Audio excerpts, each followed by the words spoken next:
Well, welcome to this edition of the 700 Club. It was a giant against pygmies. Those Democrats are a bunch of pygmies, and Coney Barrett was unbelievable. 11 hours in the hot seat, from abortion to Obamacare to a potential contested election. Hostile Democrats fired loaded questions at Amy Coney Barrett yesterday. And how did the unflappable nominee use the words of Justice Ginsburg against her opponents? And how did a blank notepad speak volumes about her intellect? Paul Strand reports. Amy Coney Barrett may be opposed to abortion personally, but that doesn't mean she's an automatic vote against it on the Supreme Court. Judges can't just wake up one day and say, I have an agenda, I like guns, I hate guns, I like abortion, I hate abortion, and walk in like a royal queen and impose, their will on the world. You have to wait for cases and controversies, which is the language of the Constitution, to wind their way through the process. But Senator Kamala Harris insisted Roe v. Wade hangs in the balance because Barrett's such a danger to it. Poses a threat to safe and legal abortion in our country. Barrett insisted she'll stick to her pledge to be impartial. Are you lying? I'm not lying. Are you going to take that oath and abide by it? Yes, sir. Will you ever break that oath?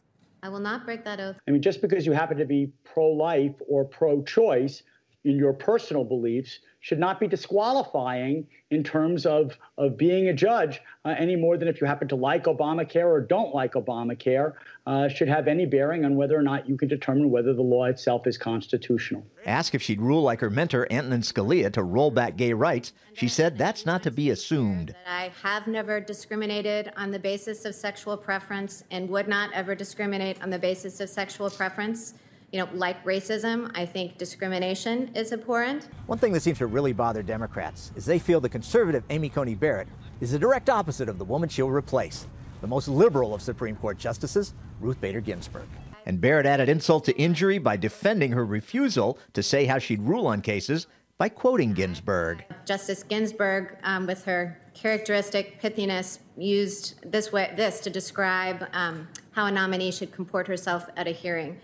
No hints, no previews, no forecasts. Legal analyst John Shue. No judicial nominee is allowed to answer a hypothetical about any kind of case that could conceivably appear before the particular court for whom that nominee is being nominated. One moment while discussing the George Floyd killing provided an intimate look into Barrett's home life. My 17-year-old daughter, Vivian, who's adopted from Haiti, all of this was erupting. It was very difficult for her. We wept together. And for Vivian, to understand that there would be a risk to her brother or the son she might have one day of that kind of brutality has been an ongoing conversation. It's a difficult one for us, like it is for Americans all over the country. A light moment.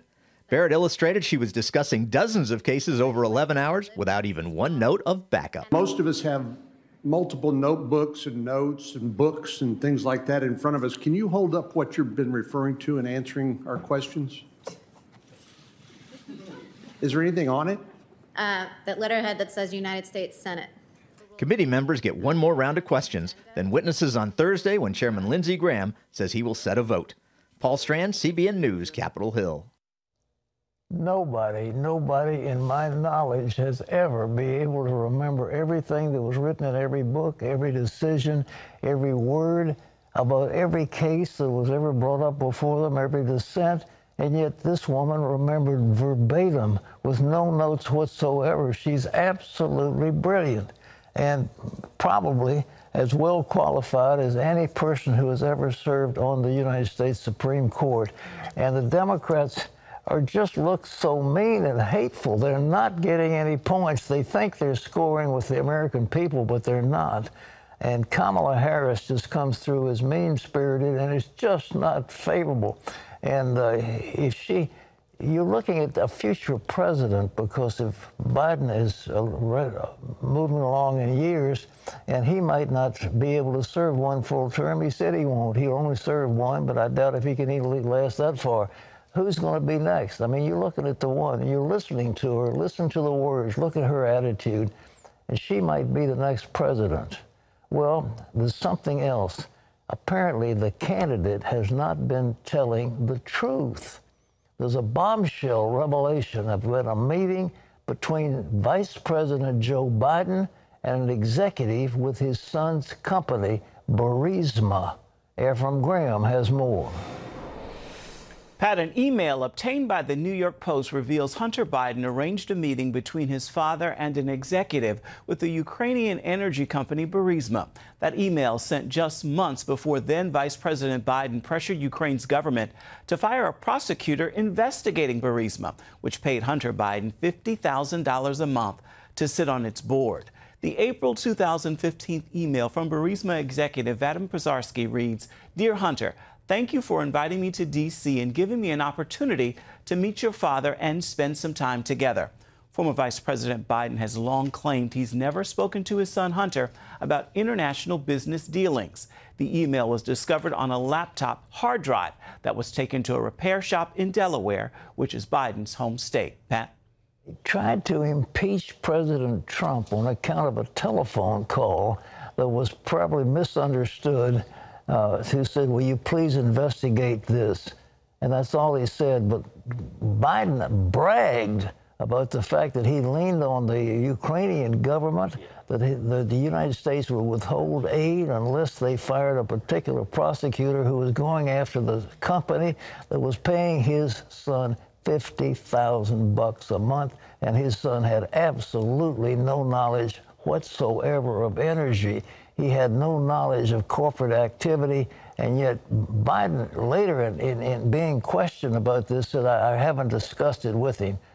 You know, there comes a time that the American people have got to say, we can't stand all this lying.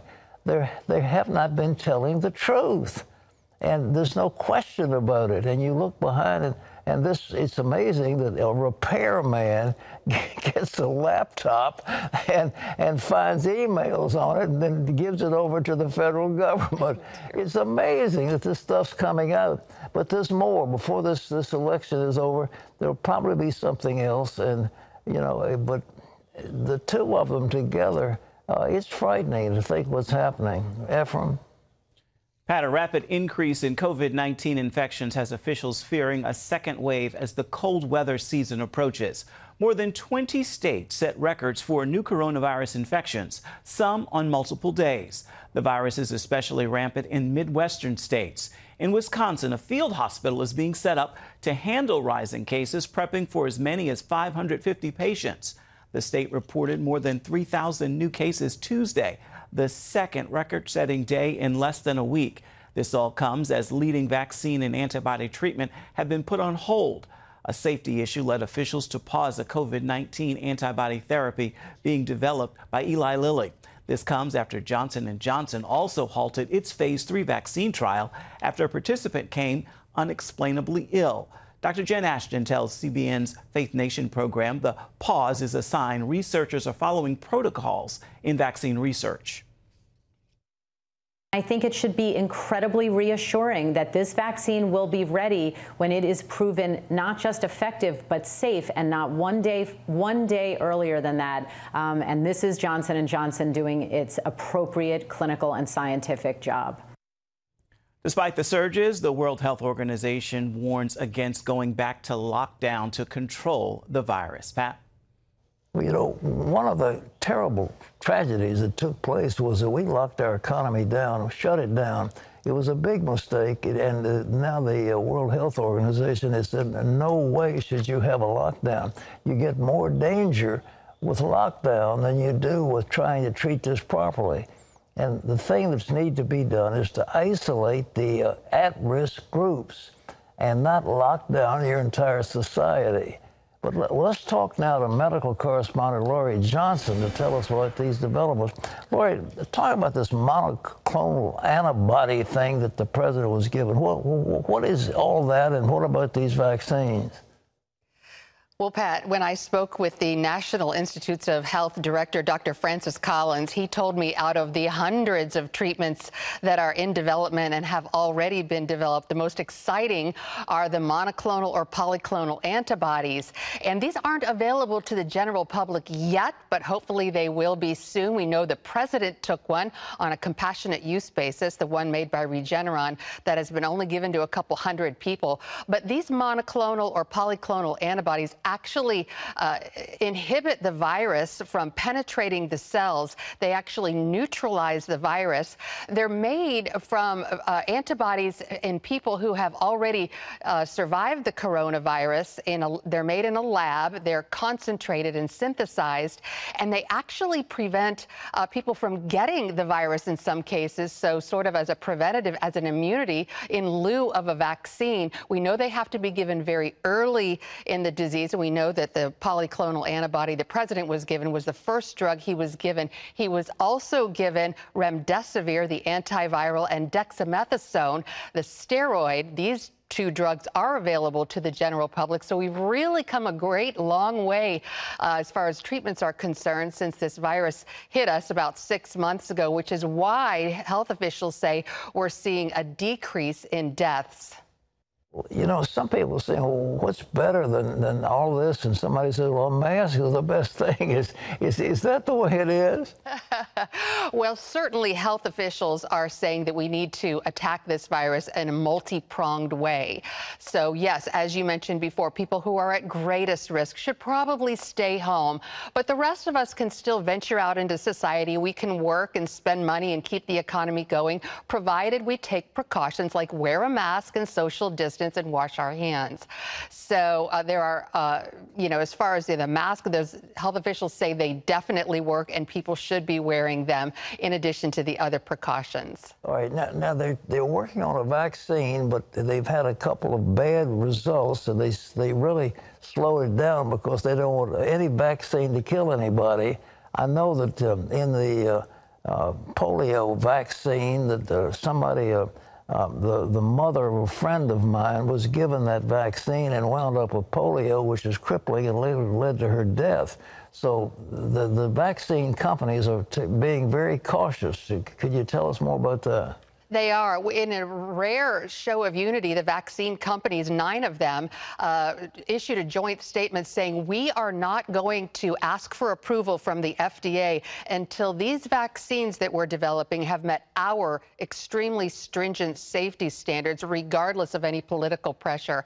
And regarding the Johnson & Johnson vaccine trial that was put on hold, there are 60,000 people in that vaccine trial, and one of them had some sort of a health problem, and so they put the brakes just temporarily on the vaccine trial just to see what's going on with this person, and it might not have anything to do with the vaccine. But any feeling about how soon they'll have one? I know they're not rushing, and that's a good thing, because but there was one in Oxford that was going along, and they held that up. What about the others? Well, it looks like Pfizer is in the lead, and the Pfizer CEO did say last month that it looks likely that they'll have their results one way or the other by the end of October. So that's before the election. The president would like to see that. Lori, thank you so much. Your insights are tremendous. We appreciate it. Ephraim? Pat, people across the country are waiting in long lines to vote early. And when Americans show up to cast their ballots, they do not want to be turned away. But that happened in Virginia this week. Mark Martin is on this story. From Texas to Georgia to Ohio, exercising a little patience is needed to exercise the right to vote early. It's been the same way in Virginia, where in-person early voting came to a screeching halt Tuesday. Workers accidentally cut a fiber optic cable, shutting down the entire state's online voter registration system for several hours. I thought it was just affecting voter registration. I soon found out it was affecting more, but our biggest concern was voter registration. It's the voter registration deadline today.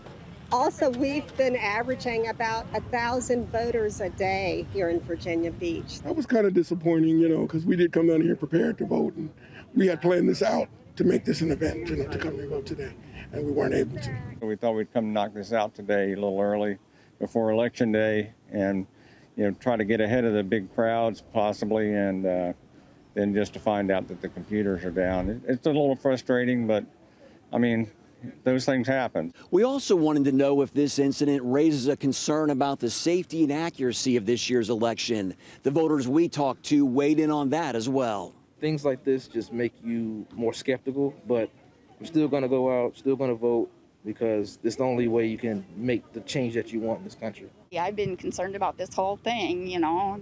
You hear stuff where people are trying to stop you from voting and everything, so it's concerning. In Texas, many people waiting all day to vote have expressed concerns that this is voter suppression. The governor of Texas is only permitting one drop-off box for mail-in votes per county, and a federal court backed him up this week. Mark Martin, CBN News, Virginia Beach. There's now a legal push in Virginia to extend the voter registration deadline. Pat? Well, the registration and the lines to vote are just unprecedented. This is going to be a huge vote. Apparently, people are very exercised about this election, and I don't know if it favors the Democrats or the Republicans, but whatever it is, there's a lot of interest. I know at our polling place, you just get a few people coming out to vote on, council elections or state office elections and so forth, but this one is huge. If the lines are already this long for early voting, I mean, I wonder what election day is going to be like. It's going to be a nightmare. Of course, people are scared of that, and they want to get ahead of it, but nevertheless, I mean, it's unprecedented. And again, I don't know who it favors. It really doesn't tell us, but the question is, early voter registration, is that favoring the Democrats or the Republicans? We're not really totally sure.